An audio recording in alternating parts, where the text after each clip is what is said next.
Արմինասյան, դուք ասացիք, որ դատավորների էքսկայքանցման ժողովը երբեմն կայացնում է որոշումներ, հաշվի առնելով, որ այնտեղ դատավորներ են եւ նույն համայնքի ներկայացուցիչներ են,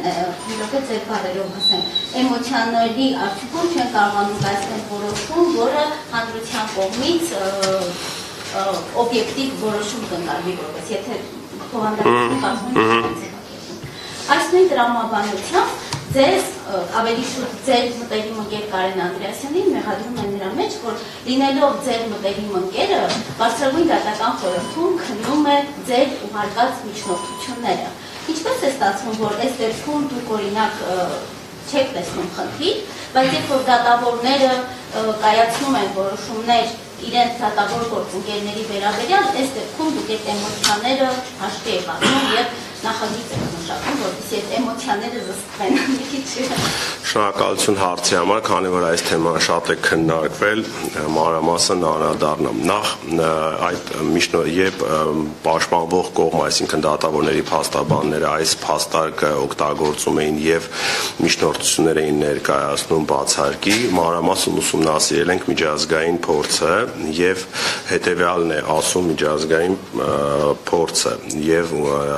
հանգում է նրան, որ պետական լիազոր մարմինը, երբ որ գործում է իր լիազորությունների շրջանակում, ինքը չի կարող անձնական կապերով կաշկանդվածություն ունենալ, այսինքն եթե ես որպես արդարադատության նախարար ստանում եմ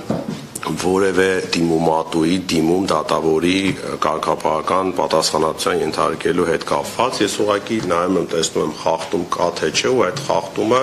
փոխանցում եմ դատարանին, որպեսզի վեճը լուծի։ Ես այդտեղ չեմ կարող ունենալ որևէ շահերի բախում, որտեղ ես չունեմ այդտեղ շահ։ Ես վերցնում, փոխանցում, որոշում է կայացվում։ Դուք կարող եք բայց Կարեն Անդրեասյանը նաև շատ կարևոր է, որ որևէ բարձրագույն դատական խորհրդի նախկինում կայացված որոշում որևէ չի եղել մեկ ձայնի առավելությամբ, այսինքն եթե բարձրագույն դատական խորհուրդը որոշում է կայացնում միաձայն, նույնիսկ այդ պարագայում մեկ ձայնը որոշիչ չի եղել, ինչ ակնհայտ ձեր մտահոգությունը կամ որոշ մեր գործընկերի մտահոգությունները փարատվում են, ինչ վերաբերվում է էթիկայի հանձնաժողովին, այստեղ կոնկրետ փաստաբաններ ունեն շահ ֆինանսական ընդհանուր, այսինքն փաստաբանը, որը որ իր ներկայացուցիչ շահերն է պաշտպանում X դատավորի մոտ, երբ իրեն գալիս է գործ դատելու ու որոշում կայացնելու այդ դատավորի հանդեպ, ակնհայտ է, որ ինքը չի կայացնելու իր դեմ որոշում եւ դա ունենք արդեն փաստով, ինչ որ ես խոսում եմ, փաստ ներկայացնեմ, քանի որ արդեն գործը ավարտված է, դատավոր տիկին Սիմա Իսկանդարյանի գործն էր, որտեղ որ դատավորը դեռ այդ որոշումը վարչական ակտ ուժի մեջ չի, բայց ալկոհոլի ազդեցության տակ մեքենան պարեկը խնդրում է, որպեսզի մեքենան կայանի, փախուստի է դիմում, գնում է հարվածում է մեկ այլ վարորդի, հետո մի երրորդ վարորդի, հետո դուրս է գալի վիդեոյի տեսաձայնագրվել է, սկսում է քաշքշուկ, հետո ստիպված պարեկները իրեն տանում են ոստիկանություն, այսինքն այդ ամբողջ տեսարանները էթիկայի հանձնաժողովը չի տեսել, որ այնտեղ վարքագծի կանոնի խախտում կա, ինչը եւ իմ համոզմամբ եւ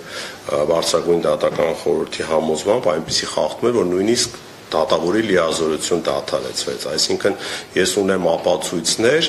որ մարդկային, ընկերական, էմոցիոնալ կապերը էթիկայի հանձնաժողովի շրջանակներում չի թողել, որ այդ համակարգը գործի այնպես, ինչպես նախատեսված է օրենսդրությամբ, եւ դա է պատճառը, որ մենք այնտեղ ներարկում ենք թարմ մասնագիտական արյուն, որը որ չունենա շահերի բախում։